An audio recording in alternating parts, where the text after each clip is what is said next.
بسم الله الرحمن الرحيم. ياسين والقرآن الحكيم إنك لمن المرسلين على صراط مستقيم تنزيل العزيز الرحيم لتنذر قوما ما أنذر آباؤهم فهم غافلون لقد حق القول على أكثرهم فهم لا يؤمنون إنا جعلنا في أعناقهم أغلالا فهي إلى الأذقان فهم مقمحون وجعلنا من بين أيديهم سدا ومن خلفهم سدا فأغشيناهم فهم لا يبصرون وسواء عليهم أأنذرتهم أم لم تنذرهم لا يؤمنون إنما تنذر من اتبع الذكر وخشي الرحمن بالغيب فبشره بمغفرة وأجر كريم إنا نحن نحيي الموتى ونكتب ما قدموا وآثارهم وكل شيء أحصيناه في إمام مبين واضرب لهم مثلا أصحاب القرية إذ جاءها المرسلون إذ أرسلنا إليهم 2 فكذبوهما فعززنا بثالث فقالوا إنا إليكم مرسلون قالوا ما أنتم إلا بشر مثلنا وما أنزل الرحمن من شيء إن أنتم إلا تكذبون قالوا ربنا يعلم إنا إليكم لمرسلون وما علينا إلا البلاغ المبين قالوا إنا تطيرنا بكم لئن لم تنتهوا لنرجمنكم وليمسنكم منا عذاب أليم قالوا طائركم معكم أئن ذكرتم بل أنتم قوم مسرفون وجاء من أقصى المدينة رجل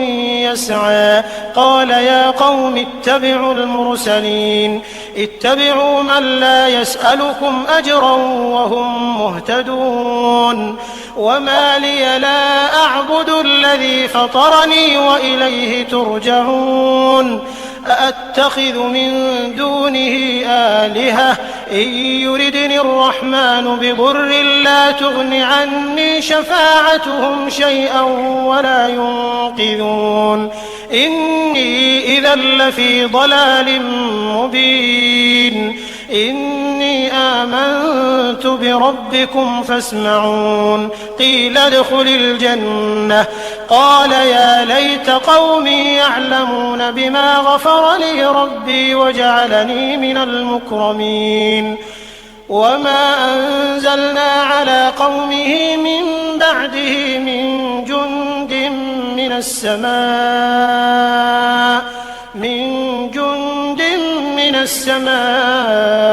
وما كنا منزلين إن كانت إلا صيحة واحدة فإذا هم خامدون يا حسرة على العباد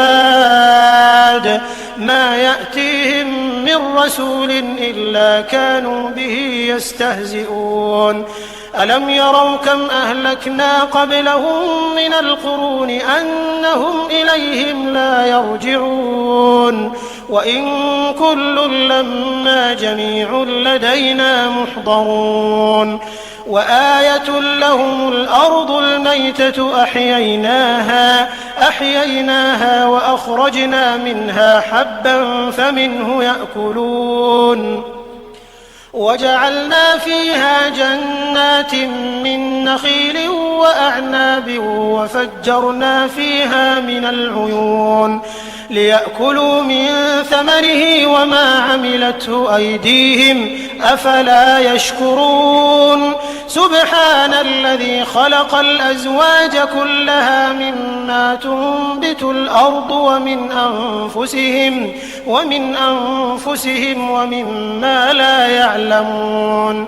وآية لهم الليل نسلخ منه النهار فإذا هم مظلمون والشمس تجري لمستقر لها ذلك تقدير العزيز العليم والقمر قدرناه منازل حتى عاد كالعرجون القديم لا الشمس ينبغي لها أن تدرك القمر ولا الليل سابق النهار وكل في فلك يسبحون وآية لهم أنا حملنا ذريتهم في الفلك المشحون وخلقنا لهم من مثله ما يركبون وإن نشأ نغرقهم فلا صريخ لهم ولا هم ينقذون إلا رحمة منا ومتاعا إلى حين وإذا قيل لهم اتقوا ما بين أيديكم وما خلفكم لعلكم ترحمون وما تأتيهم من آية من آيات ربهم إلا كانوا عنها معرضين وإذا قيل لهم أنفقوا مما رزقكم الله قال الذين كفروا للذين آمنوا أنطعم من لو يشاء الله أطعمه إن أنتم إلا في ضلال مبين ويقولون متى هذا الوعد إن كنتم صادقين ما ينظرون إلا صيحة واحدة تأخذهم وهم يخصمون فلا يستطيعون توصية ولا إلى أهلهم يرجعون ونفخ في الصور فإذا هم من الأجداث إلى ربهم ينسلون قالوا يا ويلنا من بعثنا من مرقدنا هذا ما وعد الرحمن وصدق المرسلون إن كانت إلا صيحة واحدة فإذا هم جميع لدينا محضرون فاليوم لا تظلم نفس شيئا ولا تجزون إلا ما كنتم تعملون إن أصحاب الجنة اليوم في شغل فاكهون هم وأزواجهم في ظلال على الأرائك متكئون لهم فيها فاكهة ولهم ما يدعون سلام قولا من رب رحيم وامتازوا اليوم أيها المجرمون ألم أعهد إليكم يا بني آدم ألا تعبدوا الشيطان إنه لكم عدو مبين وأن اعبدوني هذا صراط مستقيم ولقد أضل منكم جبلا كثيرا أفلم تكونوا تعقلون هذه جهنم التي كنتم توعدون اصلوها اليوم بما كنتم تكفرون اليوم نختم على أفواههم وتكلمنا أيديهم وتشهد أرجلهم بما كانوا يكسبون ولو نشاء لطمسنا على أعينهم فاستبقوا الصراط فأنى يبصرون ولو نشاء لمسخناهم على مكانتهم فما استطاعوا مضيا ولا يرجعون ومن نعمره ننكسه في الخلق أفلا يعقلون وما علمناه الشعر وما ينبغي له إن هو إلا ذكر وقرآن مبين لينذر من كان حيا ويحق القول على الكافرين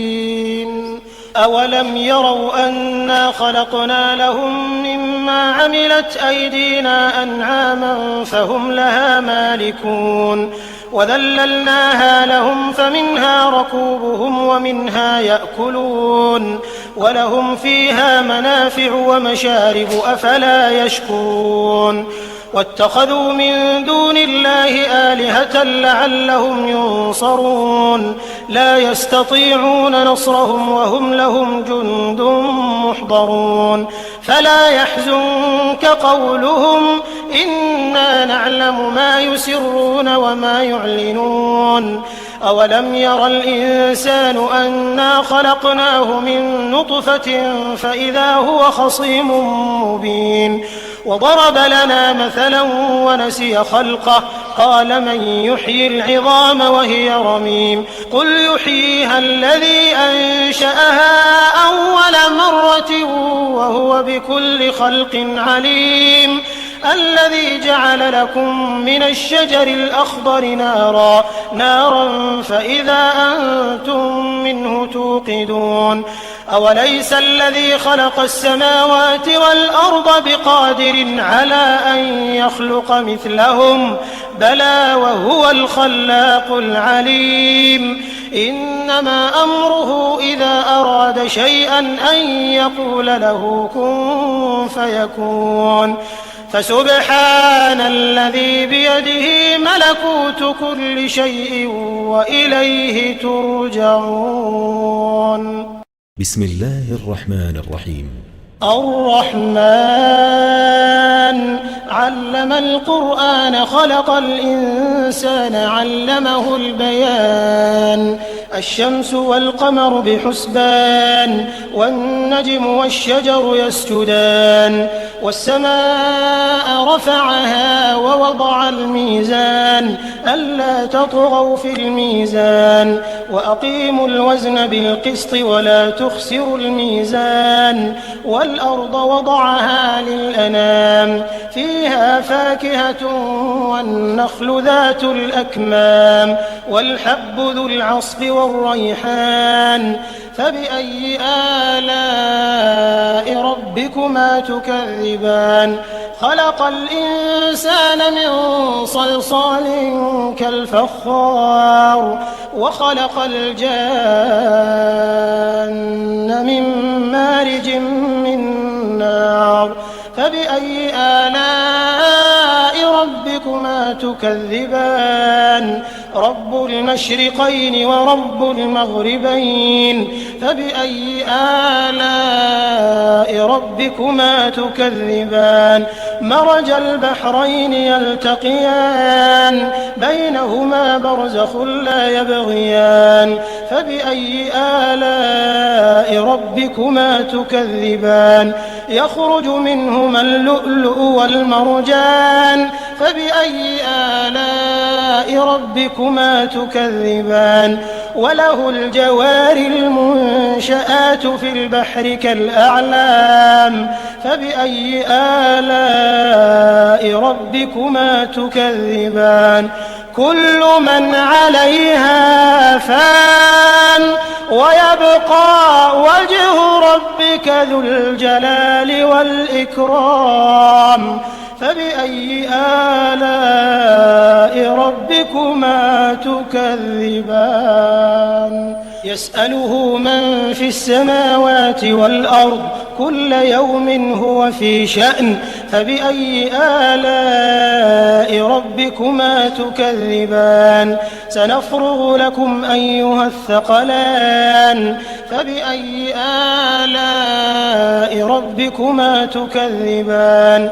يا معشر الجن والإنس إن استطعتم أن تنفذوا من أقطار السماوات والأرض فانفذوا لا تنفذون إلا بسلطان فبأي آلاء ربكما تكذبان يرسل عليكما شواظ من نار ونحاس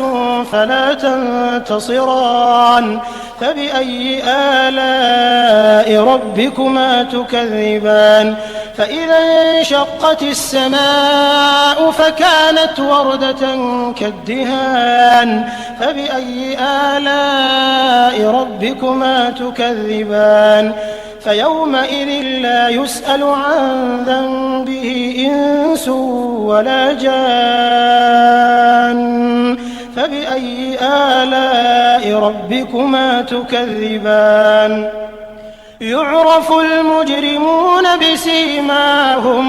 بسيماهم فيؤخذ بالنواصي والأقدام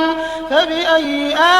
آلاء ربكما تكذبان هذه جهنم التي يكذب بها المجرمون يطوفون بينها وبين حميم آن فبأي آلاء ربكما تكذبان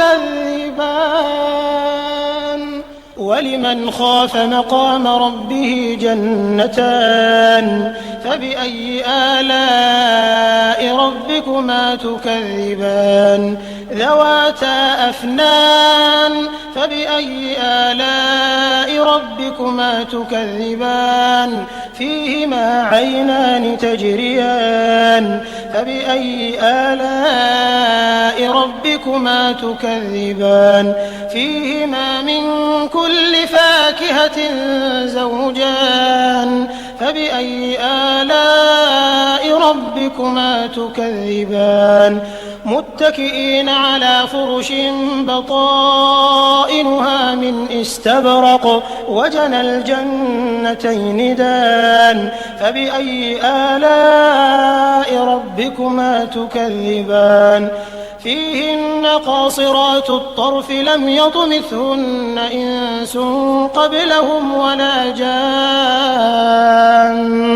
فبأي آلاء ربكما تكذبان كأنهن الياقوت والمرجان فبأي آلاء ربكما تكذبان هل جزاء الإحسان إلا الإحسان فبأي آلاء ربكما تكذبان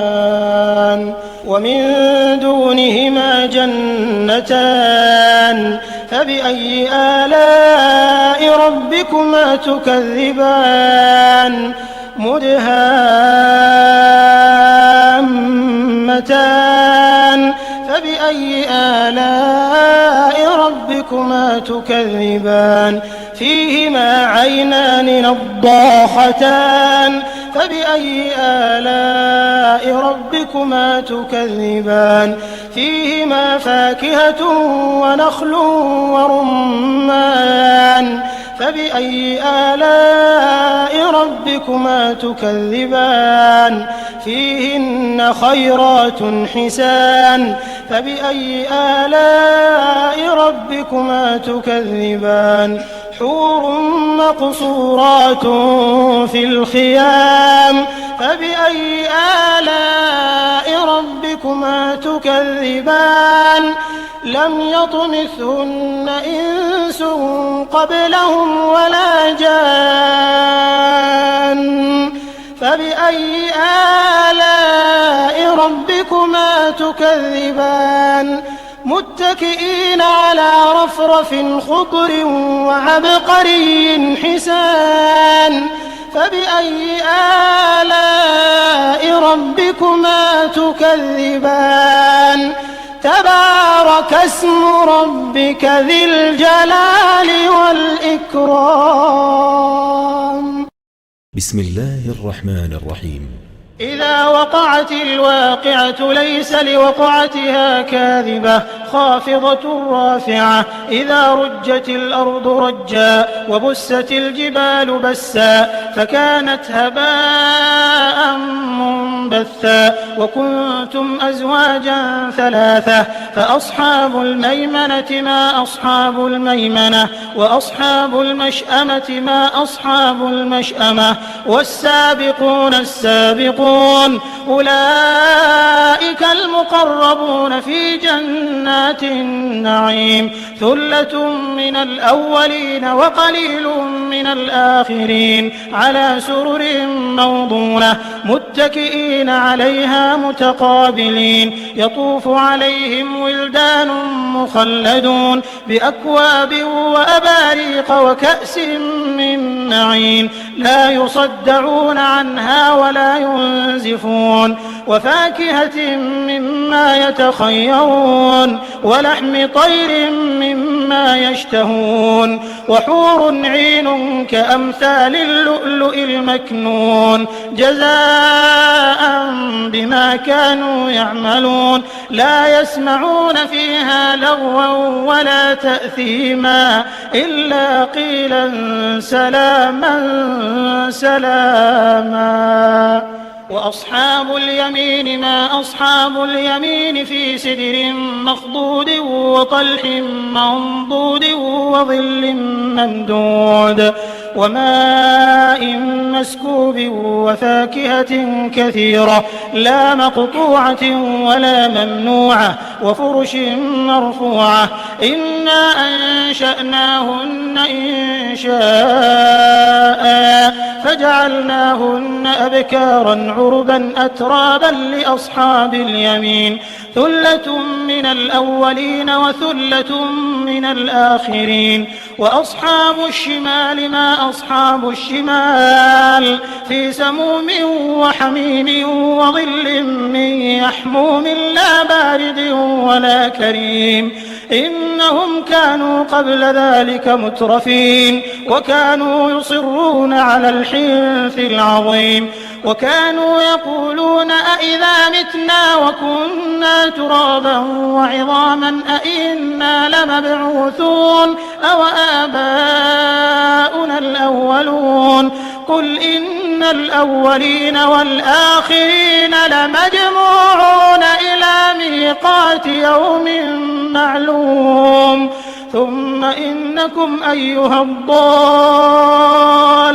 المكذبون لآكلون من شجر من زقوم فمالئون منها البطون فشاربون عليه من الحميم فشاربون شرب الهيم هذا نزلهم يوم الدين نحن خلقناكم فلولا تصدقون أفرأيتم ما تمنون أأنتم تخلقونه أم نحن الخالقون نحن قدرنا بينكم الموت وما نحن بمسبوقين على أن نبدل أمثالكم وننشئكم فيما لا تعلمون ولقد علمتم النشأة الأولى فلولا تذكرون أفرأيتم ما تحرثون أأنتم تزرعونه أم نحن الزارعون لو نشاء لجعلناه حطاما فظلتم تفكهون إنا لمغرمون بل نحن محرومون أفرأيتم الماء الذي تشربون أأنتم أنزلتموه من المزن أم نحن المنزلون لو نشاء جعلناه أجاجا فلولا تشكرون أفرأيتم النار التي تورون أأنتم أنشأتم شجرتها أم نحن المنشئون نحن جعلناها تذكرة ومتاعا للمقوين فسبح باسم ربك العظيم فلا أقسم بمواقع النجوم وإنه لقسم لو تعلمون عظيم إنه لقرآن كريم في كتاب مكنون لا يمسه إلا المطهرون تنزيل من رب العالمين أفبهذا الحديث أنتم مدهنون وتجعلون رزقكم أنكم تكذبون فلولا إذا بلغت الحلقوم وأنتم حينئذ تنظرون ونحن أقرب إليه منكم ولكن لا تبصرون فلولا إن كنتم غير مدينين ترجعونها إن كنتم صادقين فأما وأما إن كان من المقربين فروح وريحان وجنة نعيم وأما إن كان من أصحاب اليمين فسلام لك من أصحاب اليمين وأما إن كان من المكذبين الضالين فنزل من حميم وتصلية جحيم إن هذا لهو حق اليقين فسبح باسم ربك العظيم. بسم الله الرحمن الرحيم. تبارك الذي بيده الملك وهو على كل شيء قدير الذي خلق الموت والحياة ليبلوكم أيكم أحسن عملا وهو العزيز الغفور الذي خلق 7 سماوات طباقا ما ترى في خلق الرحمن من تفاوت فارجع البصر هل ترى من فطور ثم ارجع البصر كرتين ينقلب إليك البصر خاسئا وهو حسير ولقد زينا السماء الدنيا بمصابيح وجعلناها رجوما للشياطين وأعتدنا لهم عذاب السعير وللذين كفروا بربهم عذاب جهنم وبئس المصير إذا ألقوا فيها سمعوا لها شهيقا وهي تفور تكاد تميز من الغيظ كلما ألقي فيها فوج سألهم خزنتها ألم يأتكم نذير قالوا بلى قد جاءنا نذير فكذبنا وقلنا ما نزل الله من شيء إن أنتم إلا في ضلال كبير وقالوا لو كنا نسمع أو نعقل ما كنا في أصحاب السعير فاعترفوا بذنبهم فسحقا لأصحاب السعير إن الذين يخشون ربهم بالغيب لهم مغفرة وأجر كبير وأسروا قولكم أو اجهروا به إنه عليم بذات الصدور ألا يعلم من خلق وهو اللطيف الخبير هو الذي جعل لكم الأرض ذلولا فامشوا في مناكبها وكلوا من رزقه وإليه النشور أأمنتم من في السماء أن يخسف بكم الأرض فإذا هي تمور أم أمنتم من في السماء أن يرسل عليكم حاصبا فستعلمون كيف نذير ولقد كذب الذين من قبلهم فكيف كان نكير أولم يروا إلى الطير فوقهم صافات ويقبضن ما يمسكهن إلا الرحمن إنه بكل شيء بصير أمن هذا الذي هو جند لكم ينصركم من دون الرحمن إن الكافرون إلا في غرور أمن هذا الذي يرزقكم إن أمسك رزقه بل لجوا في عتو ونفور أفمن يمشي مكبا على وجهه أهدى أم من يمشي سويا على صراط